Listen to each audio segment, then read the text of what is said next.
Hello दोस्तों, नमस्कार। जन्माष्टमी का महत्व और इसकी परंपराएं। जन्माष्टमी हिंदू धर्म का एक महत्वपूर्ण पर्व है जिसे भगवान श्री कृष्ण के जन्मदिन के रूप में मनाया जाता है।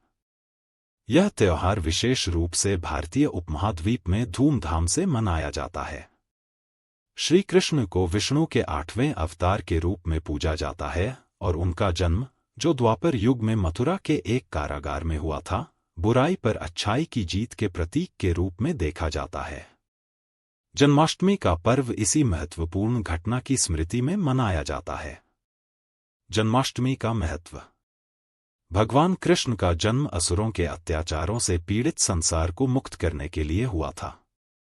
कंस, जो मथुरा का क्रूर शासक था, ने कृष्ण के माता पिता देवकी और वसुदेव को कारागार में बंद कर रखा था, क्योंकि उसे यह भविष्यवाणी की गई थी कि देवकी का 8वां पुत्र उसे मार डालेगा। श्री कृष्ण का जन्म आधी रात को हुआ और वसुदेव ने उन्हें गोकुल में नंद बाबा और यशोदा के घर ले जाकर छुपाया ताकि कंस की क्रूरता से उन्हें बचाया जा सके। जन्माष्टमी की परंपराएं।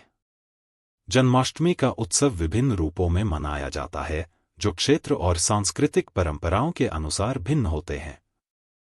हालांकि कुछ सामान्य परंपराएं निम्नलिखित हैं। व्रत और उपवास। इस दिन श्रद्धालु व्रत रखते हैं, जो कि भगवान के प्रति उनकी भक्ति का प्रतीक होता है। व्रत का पालन करने वाले लोग दिन भर उपवास रखते हैं और रात को भगवान कृष्ण के जन्म के समय मध्य रात्रि में उपवास तोड़ते हैं। मूर्ति स्नान और पूजा। मंदिरों और घरों में श्री कृष्ण की मूर्तियों को दूध, दही, घी, शहद और गंगा जल से स्नान कराकर श्रृंगार किया जाता है।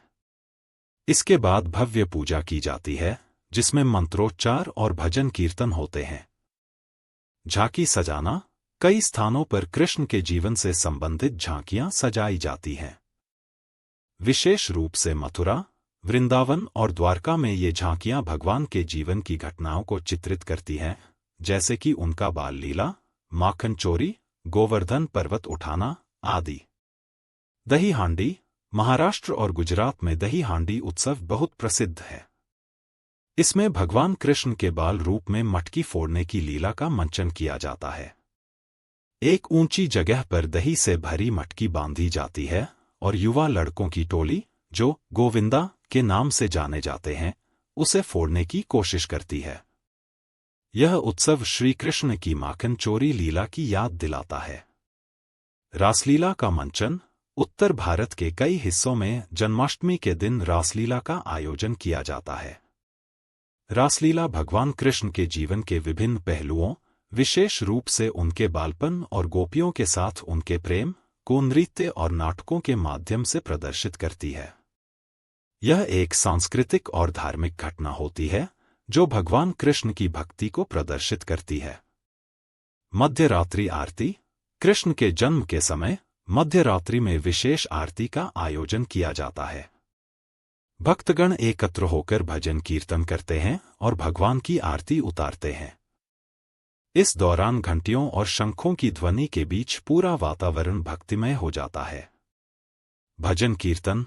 इस दिन मंदिरों और घरों में भक्त लोग भगवान कृष्ण की भक्ति में लीन होकर भजन कीर्तन करते हैं। यह भक्ति संगीत भगवान के प्रति आस्था और प्रेम को व्यक्त करता है। जन्माष्टमी का सांस्कृतिक और सामाजिक पहलू। जन्माष्टमी केवल धार्मिक पर्व ही नहीं, बल्कि यह सामाजिक और सांस्कृतिक उत्सव भी है। इस दिन लोग आपस में मिलते हैं, विशेषकर परिवार और मित्रजनों के साथ मिलकर त्योहार का आनंद लेते हैं। बच्चों और युवाओं के लिए यह दिन विशेष होता है, क्योंकि वे भगवान कृष्ण के जीवन से जुड़ी कहानियों को सुनते हैं और उनसे प्रेरणा लेते हैं। इसके अलावा जन्माष्टमी पर विभिन्न प्रकार की मिठाइयाँ बनाई जाती हैं, जैसे माखन मिश्री, पंजीरी, खीर आदि, जो प्रसाद के रूप में बांटी जाती हैं। निष्कर्ष। जन्माष्टमी का पर्व हमें भगवान श्री कृष्ण की अद्भुत लीलाओं और उनके जीवन के महत्वपूर्ण संदेशों की याद दिलाता है। यह पर्व हमें सिखाता है कि किस प्रकार हम भगवान के प्रति समर्पण और भक्ति से अपने जीवन को सार्थक बना सकते हैं। इसके अलावा जन्माष्टमी का उत्सव हमारे जीवन में खुशी, एकता और सामाजिक मेलजोल का संदेश भी लाता है। यह पर्व हमें यह भी स्मरण कराता है कि चाहे जीवन में कितनी भी कठिनाइयां क्यों न आए, सत्य और धर्म की जीत अवश्य होती है।